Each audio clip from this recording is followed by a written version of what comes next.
जय सीताराम। बर्तमान रात्रि आम आसीजु नयागढ़ फतेगढ़ श्रीराम मंदिर। आपण मैंने देखिपारे प्रभु को आशीर्वाद लाभ करेंगे। लाइक करंतु, प्रभु को दर्शन करंतु। जय श्रीराम। तो डिस्टेंस कथा कहले भुवनेश्वर डिस्टेंस अच्छी से पाखापाखि 60 किलोमीटर। तो आप जब खोर्धारू जाऊँच खोर्धारू डिस्टेंस हो 36 किलोमीटर। आप जब नयागढ़ टाउन रू आसुँच सेठू डिस्टेंस हो पाखापाखि 38 किलोमीटर। पारे खोर्धा नयागढ़ मझामझी अच्छी फतेगढ़ राम मंदिर। तो सेटा भी केते सुंदर देखा जाउची। और जमती कहली ये जो मंदिर पहाड़ ऊपर रही तो आखपाखे कौन पहाड़ ना, तो से मंदिर बहुत डिस्टेंस विजिबल हो पार्टी। आपण मैंने जानी आश्चर्य हे एठी जो भगवान रामचंद्र भ्राता लक्ष्मण और माँ सीता जो भव्य मंदिर बना से पाखापाखि 10 कोटी रु अधिक टंका खर्च होती, जहाँ को फतेहपुर ग्रामर ग्रामवासी आशार कोण अनुकोण थिबा श्री रामचंद्र भक्त मानकर अवदान रही।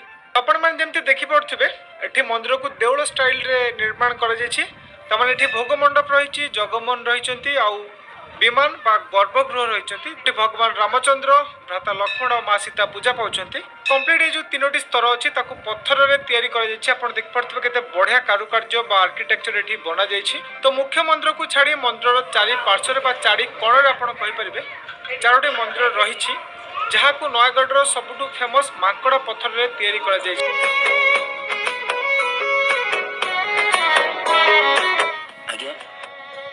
ए मंदिर को द्वितीय अयोध्या बोली कहीं कहुए?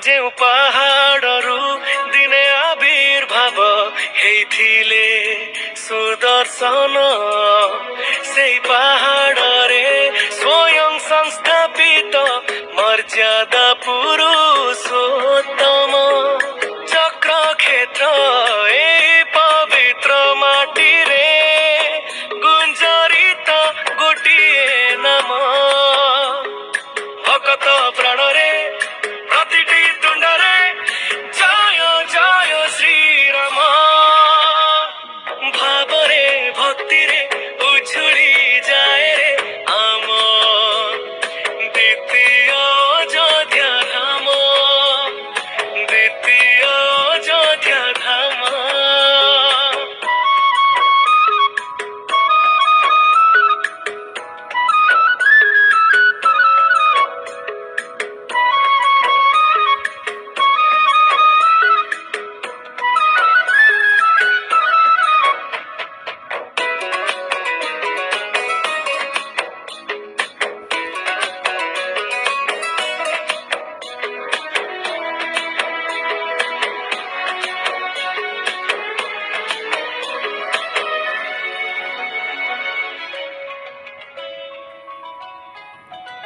जेउ गिरी रे केते कालरू विराजित प्रभु गिरी गोवर्धन,